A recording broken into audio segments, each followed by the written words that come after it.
बिस्मिल्लाहिर्रहमानिर्रहीम। आज का जो हमारा चैप्टर है वो चैप्टर नंबर 13 है, जिसका नाम है कार्बो ऑक्सैलिक एसिड। काफी इंपॉर्टेंट चैप्टर है, काफी कॉन्सेप्चुअल है। तो सबसे पहले तो हमें ये देखना पड़ेगा कि what is the meaning of carboxylic acid.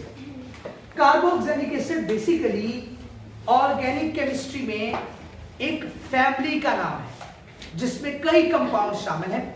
तो अब सबसे पहले तो हमें ये देखना पड़ेगा कि कार्बो ऑक्सैलिक एसिड्स जो हैं वो कौन से कंपाउंड्स होते हैं।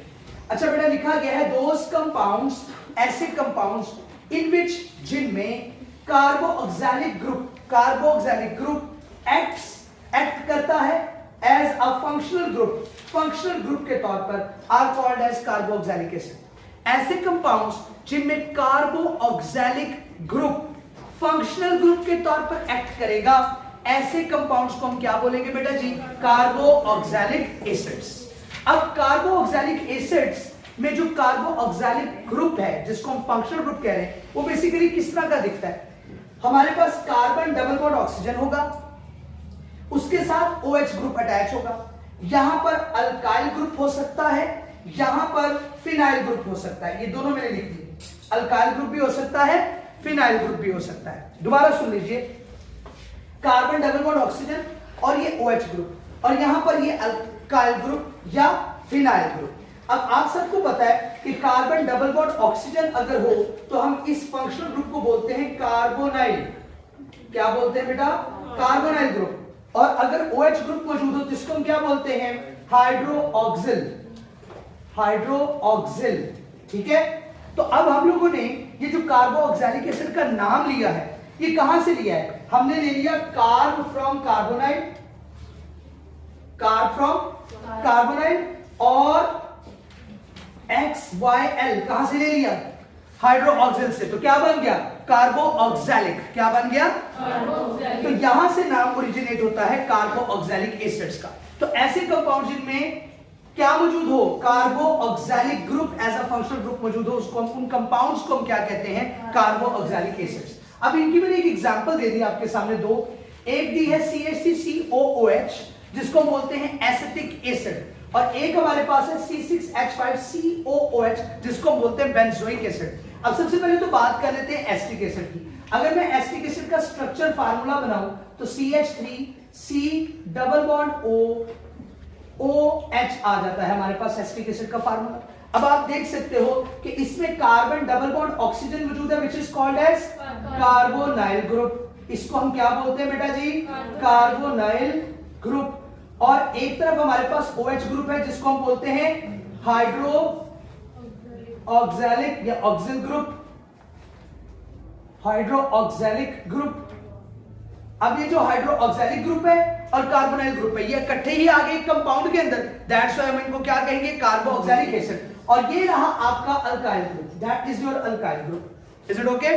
तो अब इसका एक और एग्जांपल मैंने आपके सामने दी हुई है विच इज बेंजोइक एसिड। अगर आप बेंजोइक एसिड को देखें तो बेंजोइक एसिड में आप सबको पता है ये बेंजीन डेरिवेटिव है, और इसमें होता क्या है कि हम बेंजीन रिंग लेते हैं और इसमें एक कार्बन से एक हाइड्रोजन को रिमूव करवा देते हैं, क्योंकि बेंजीन आपको पता है सब्स्टिट्यूशन रिएक्शन देती है। और जहां से जिस कार्बन से हाइड्रोजन रिमूव हुआ है वहां पर हम क्या लगा देते हैं? COOH group. तो दिस इज, अगर मैं इस कंपाउंड को देखूं तो इसका फार्मूला क्या बनता है? C6H5, एक हाइड्रोजन तो उतर गया ना, तो उसकी जगह क्या लग जाएगा? COOH।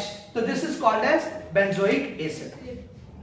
अब आ जाइए इसके कुछ डेरिवेटिव्स की तरफ। अच्छा याद रखिएगा, ये जो कार्बो ऑक्सैलिक एसिड्स है ना, ये मेन फैमिली का नाम तो है ही, लेकिन इसके साथ साथ इससे हमने कई एक कंपाउंड्स भी ड्राइव कर रखे हैं जिनको जाहिर सी बात हम कहेंगे derivative of carboxylic acid. मिसाल के तौर पे असाइल क्लोराइड, यानी मैंने कार्बो ऑक्सैलिक एसिड में से OH को निकालकर क्या डाल दिया? Cl।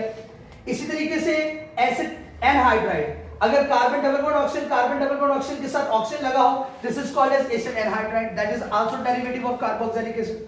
इसी तरीके से RC double bond O single bond R, ये R डैश लिखा है, इसका मतलब यह है कि ये R और ये R डिफरेंट है, दोनों है अल्काइल ग्रुप लेकिन क्या है? डिफरेंट है। इसी तरीके से कुछ ऐसे भी हैं जिसमें अमोनिया डेरिवेटिव्स हम मतलब जो जिसमें अमोनिया को भी जो है वो हम ऐड कर देते हैं, यानी अमोनिया और कार्बोक्सिलिक एसिड के मिलने से बनने वाले जो डेरिवेटिव्स हैं जिनको आप अमाइड्स कह सकते हैं। यहां पर देखिए NH2 ग्रुप लगा हुआ है, यहां पर क्या लगा हुआ है NHR डैश, यहां पर क्या लगा हुआ है NR dash, R double dash, ये सारे अमाइड्स हैं। ये सारे क्या हैं? अमाइड्स। क्योंकि इसमें हम लोगों ने अमोनिया को भी इन्वॉल्व किया। अच्छा खैर, अब यानी ये ammonia derivative of carboxylic acids हैं। क्या है? Ammonia derivative of carboxylic acids. अब आगे आ जाओ क्लासिफिकेशन की तरफ। तो क्लासिफिकेशन भी बड़ी कॉम्प्रिहेंसिव है इसकी, आसान, इतनी सिंपल नहीं है या इतनी छोटी नहीं है। तो सबसे पहले मैंने यहां पर हाईलाइट कर दिया एलिफेटिक कार्बोक्सिलिक एसिड, मतलब कार्बोक्सिलिक एसिड का सबसे पहली जो क्लास है वो क्या है? Aliphatic carboxylic acid. अच्छा, एलिफेटिक का जब लफ्ज आ जाता है तो इसका मतलब है यहां पर अल्काइल ग्रुप होगा। यहां पर क्या होगा?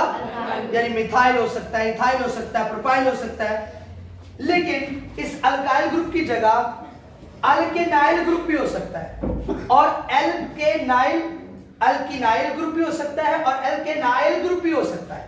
अब जरा गौर करना, अल्काइल ग्रुप में तो आपको पता है कि जब हमारे पास अल्केन हो, जब हमारे पास क्या हो? अल्केन। तो अल्केन में से अगर आप एक हाइड्रोजन को रिमूव कर दो तो जो रिमेनिंग पार्ट बचता है, that is called as alkyl group, that is called as. अब अल्किनाइल ग्रुप क्या होता है? अगर हमारे पास देखो ये जो अल्केन है ना, that is coming from saturated hydrocarbon, that is coming from, मतलब इसमें कार्बन कार्बन कौन सा बॉन्ड होता है? अगर डबल बॉन्ड हो जाए तो फिर वो क्या कहलाएगा? एल्केनाइल। अगर ट्रिपल बॉन्ड हो जाए तो क्या कहलाएगा? एल्काइनाइल। बात समझ आ रही है? तो हमारे पास यहाँ पर R में अल्किनाइल ग्रुप भी हो सकता है और अल्काइनाइल ग्रुप भी हो सकता है।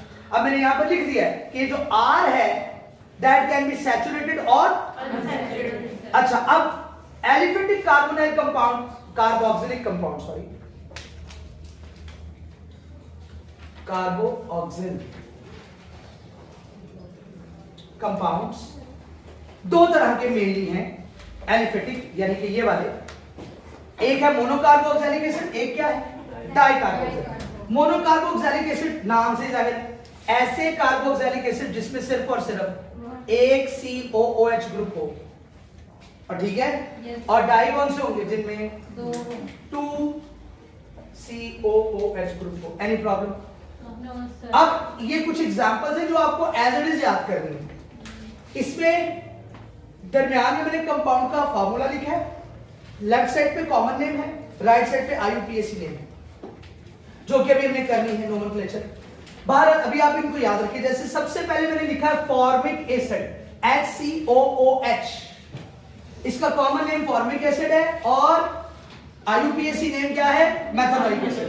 इस तरह फिर एस्टिक एसिड, इसी तरह फिर प्रोपायोनिक एसिड जिसको प्रोपानोइक एसिड भी कहते हैं, ब्यूटायरिक एसिड जिसको ब्यूटानोइक एसिड भी कहते हैं, फिर वैलेरिक एसिड जिसको पेंटानोइक एसिड भी कहते हैं, और फिर कार्बोनिक एसिड जिसको हम हेक्सानोइक एसिड भी कहते हैं। बात समझ आ रही? अगर आप यहां तक देखो, यहां तक तो आपके लिए आसान है याद करना। आगे ये 3 फार्मूले भी जेब में रख सकते हैं आप। पहले तो यहां पर आपके पास क्या आ रहा है? Alkyl group. Yes sir. यहां पर क्या आ रहा है बेटा? उसके बाद यहां पर CH2 ट्वाइस है, फिर यहां CH2 थ्राइस है, फिर यहां CH2 4 है। तो अब ये आप सब अगर गौर करें तो इसमें अल्काइल ग्रुप में कार्बन कार्बन के दरमियान सिंगल बॉन्ड है, लिहाजा ये कौन से हैं? Saturated aliphatic carboxylic acid. कौन से हैं? सैचुरेटेड हाइड्रोकार्बन्स या कार्बोक्सिलिक एसिड। अब आ जाए अनसैचुरेटेड की तरफ। यहां पर देखिए जरा, ये पहला जो मैंने कंपाउंड लिया that is called as crotonic acid या एक्राइलिक एसिड। इसका फार्मूला है CH2 डबल बॉन्ड HCCH2CO2H। अब अगर आप इसको देखें तो इसमें जो हमारे पास अल्काइल ग्रुप है, जो R है, सॉरी, वो है अल्कीनाइल। क्या है? अल्कीनाइल। यानी इसमें कार्बन और कार्बन में कौन सा बॉन्ड आ गया है? Double bond. यानी ये किसकी एग्जांपल होगी? Unsaturated aliphatic carboxylic acid. Got it? इसी तरीके से फॉर्मेटिक एसिड CH3CH2 14COOH, इसमें भी कार्बन कार्बन अनसैचुरेटेड है, दैट्स व्हाई इसकी भी एग्जांपल मैंने किसमें लिखी है? Unsaturated aliphatic carboxylic acid. तो ये था हमारे पास आज का लेक्चर।